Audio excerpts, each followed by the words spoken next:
Welcome to Senza Living. Here you'll find inspiration for living a life free from. Today, I want to share with you my top 10 items that I no longer buy since I've adopted a more minimal and simple lifestyle.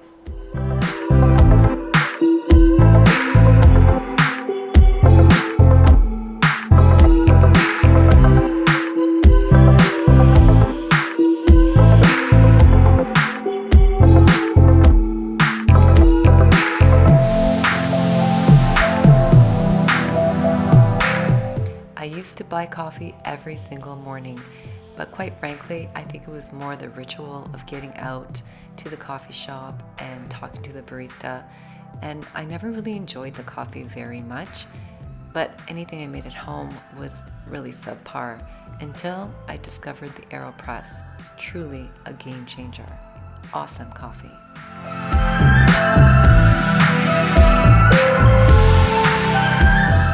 I love books, and I have definitely collected my share of books over the years. However, I recently decided that I no longer want to be the custodian of books that I really don't refer back to or reread very often. I wanted to streamline and minimize the number of books that I kept in my home.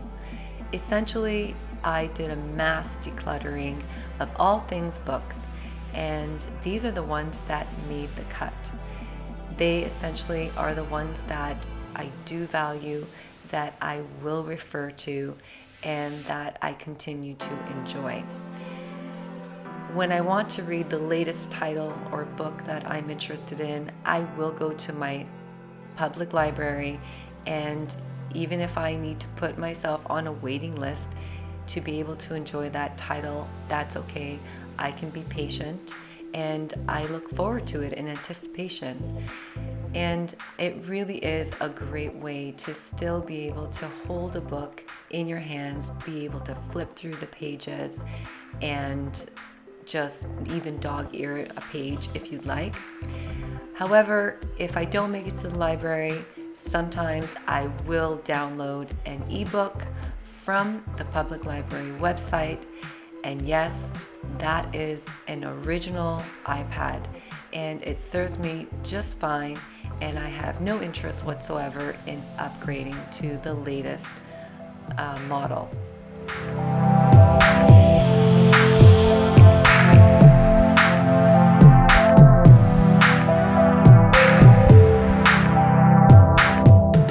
Story time. I used to be a stager for homes, and in that time I definitely collected a number of items that were used as props in my staging jobs. But to be honest, I was a collector of decorative items and baubles well before it became my occupation. But I am now capable of enjoying the beauty and appreciating the beauty of an object without needing to take it home. Kind of like at an art gallery or a museum, you just appreciate it and you walk away. And I've gotten very good at that. And again, I decluttered a number of items from my home that just didn't resonate with me, that I just had in my home because I purchased them, and that was that. But overall, now my focus is on plants because they're both beautiful and functional, and that is the criteria for any items that come into my home going forward. I want them to be functional, and I want them to add value to my life, and plants definitely fall in that category. And I definitely will be collecting more in the future because they really do give me such joy, and I love them.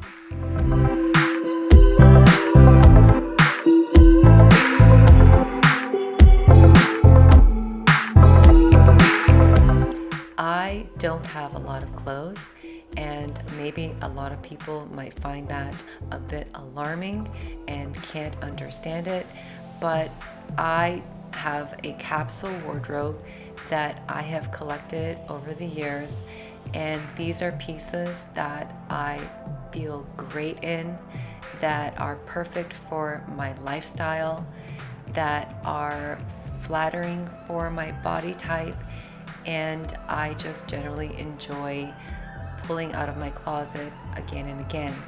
And I don't really feel any need to continue to change things according to the latest style or the latest trend. I know my style, I know what I feel good in, and I stay very true to that. And the only way I will do any more clothing shopping is if I am replacing something that has definitely been worn and reworn to the point where it doesn't look good anymore. But other than that, my capsule wardrobe is perfect for me.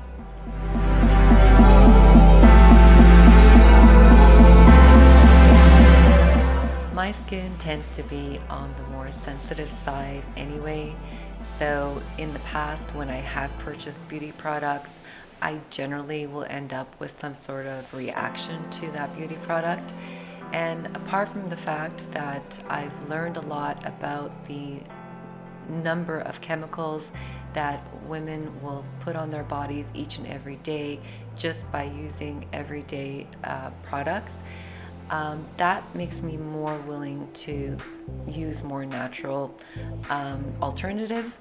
And so basically, I like to moisturize with coconut oil, and I will clean or exfoliate using a bit of baking soda, and I find that that works well with my skin, and I'm content with it.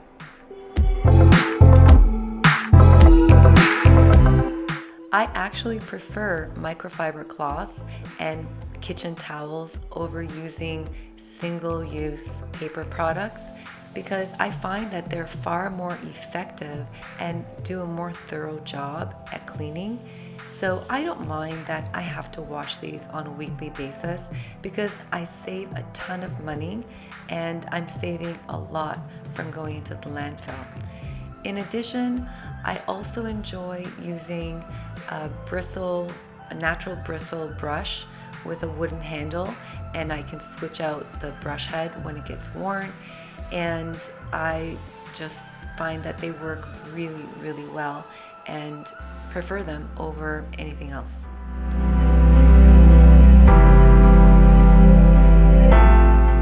I like to use a simple mixture of water and vinegar and maybe sometimes an essential oil, and I find that it is perfect for keeping all my counters and surfaces clean, disinfected, and sanitized. If I need a scouring agent, I like to use a little bit of baking soda that I've simply poured into this glass sugar dispenser, and it's just so convenient and so effective. And not only does it leave my stainless steel sinks super shiny and brilliant, but the baking soda also has a natural deodorizing effect, and that's great in a kitchen environment. So I couldn't be happier with the result.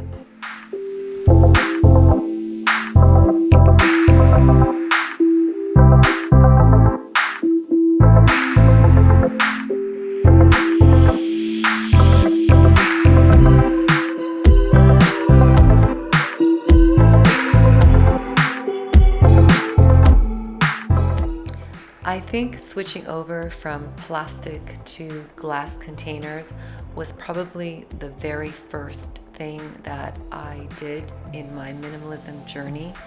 I found it very important when it comes to food safety that I eliminate any possibility of chemicals coming into contact with my food, and I have not looked back. I enjoy these sets of glass containers, and of course I enjoy storing food in my mason jars, which I've had for a number of years, and I continue to use them and enjoy them on a daily basis, and I will never go back. It really is the best method of storing your food.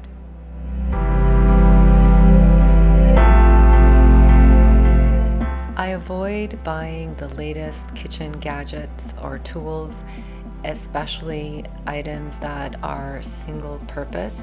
Most of my kitchen appliances need to be multifunctional, multi-purpose.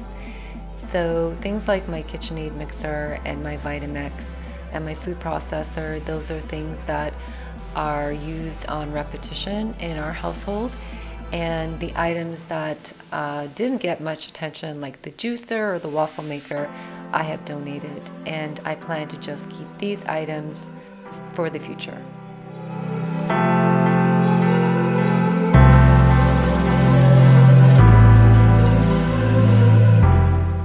For each bedroom in our home, we have one set of bed sheets, which essentially means that they are wash and wear, and that's twofold.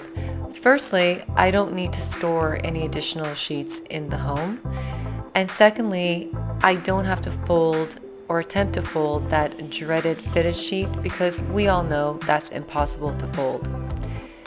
And this system has worked really well for our family, and we find that we enjoy stripping the sheets off the bed first thing in the morning and then putting them back on the bed at night. And there's nothing like a freshly laundered set of sheets to greet you when you go to bed at night.